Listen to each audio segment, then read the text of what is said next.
We've travelled to Tewkesbury today and we're at QuickVend Systems, and I'm going to be speaking with Findley about various vending machines. Findley, this is a locker system, but who would use it?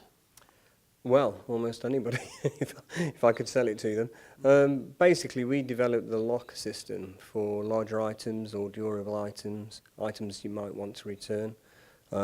It's wholly manufactured in the UK. It's a modular system, so we can make the door sizes basically to whatever you need. And it also has some unique features. Such as? The LED that you can see on these doors is a tricolour LED. So basically we use that for illustrating calibration. So basically if it's green, it's in calibration and you can take it. We set an amber, which could be your early warning, which might be 2 weeks before the item needs recalibrating. And then we have red, which is for when it's out of calibration, and that would actually deny access to the item. Do you want me to demonstrate it? Please do. So basically, if I put the card into the reader, select door 19,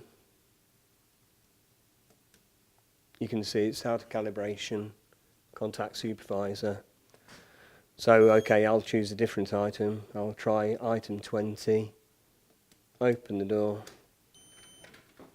and here we have a multimeter, which is a typical item that you might want to return after you've used it. But more importantly, we would actually know who had taken that item, and we could also track it to a job as well. And obviously we know when somebody's returned it. So if it hasn't been returned, where have you put it, Finn? Yeah, well, basically we interrogate the system and somebody finds that person that's taken it and obviously locate the item. Yeah, good idea. So obviously it works as a quality system, but also a security system. Yeah, exactly. I mean, I've been into row maintenance yards where they might duplicate this a dozen times. They only actually need one, but because nobody could ever find them, obviously they buy several. Or, in a modern environment where there's lots of iPads on the shop floor to measure productivity and things, you might not need all those iPads, you may only need one. That's right, and the other advantage with this system is we can build them with internal charging stations, so not only we track the item, but also it can be charged when it's not in use.